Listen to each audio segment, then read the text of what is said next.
the downfall of the beige baby aesthetic and Instagram perfect parenting. It sounds like a lot. So when I was doing my investigating, it sounded like a lot to me because I'm like, what is a beige baby? So this particular trend is parents are pretty much they're focusing on saying they're over the hyper focus, aesthetically perfect social media feeds, and the sad beige minimalist nurseries are out, and messy, colorful, realistic family homes are in. So pretty much parents are over trying to present that perfect no kids live here, even though I have kids, Mhm. but I don't want you to see that I have kids lifestyle. And they're embracing, I have a kid, and if they wanna put up that random picture, and I don't know if it's sideways or upside down in their room, I'm gonna hang it up. I'm putting it on my refrigerator. So when I looked at this trend, to me, it was giving the keeping up with the Joneses, keeping up with the Kardashian vibes. Like, you wanna maintain that, I know I'm a parent, but I don't wanna feel like I'm a parent because they're taking over my life.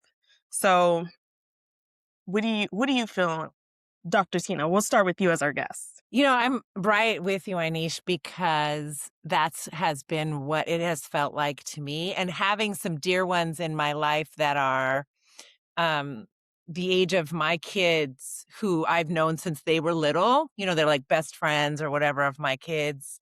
Or I have two like bonus nieces who are daughters of my best friend who died 13 years ago.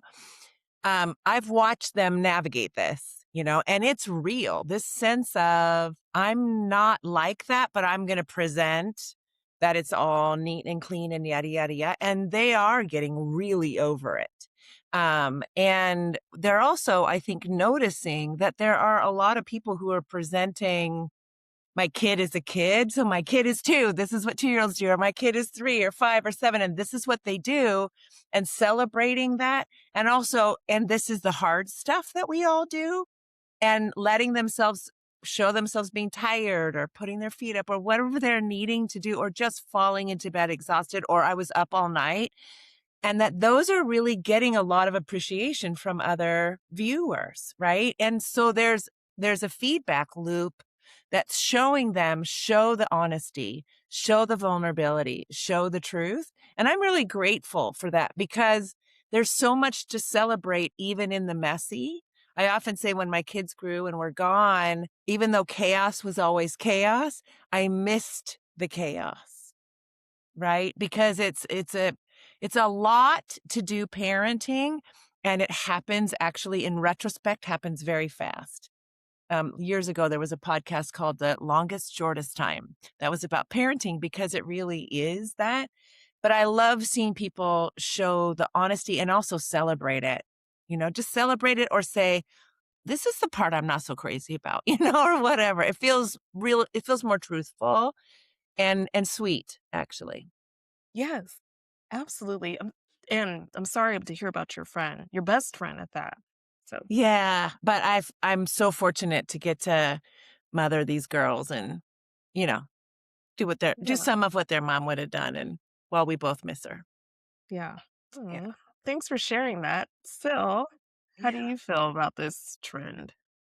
So I really appreciate this trend because it is so hard to try to make it seem like everything is just so like picture perfect. And yes, I have kids, but they don't make a mess. And yes, I have kids, but they don't write on the walls. And they behave all the time. Like, no, that's not reality. It's not true. And so I can really appreciate it. I think I've gotten to the point where I really think about like where am I gonna put my energy in? Am I gonna really put energy in, "All right, guys, like, we have to do this particular way because this is what society thinks, we're gonna be in the store, we're gonna be quiet, make sure you're not, being too loud." No, and actually, I remember with my son, we were at Costco no, we were at Sam's Club, and he was being a little loud. Nothing crazy, okay, but mind you, we're in a huge warehouse store, it's loud in there. And, I think he just wasn't having his way, and I remember this lady came to me, she's like, "You need to quiet your child." I was like, "What?" Like, he was so little. I was like I just ignored her. I was like, I'm not gonna fight you in this store right now, you know?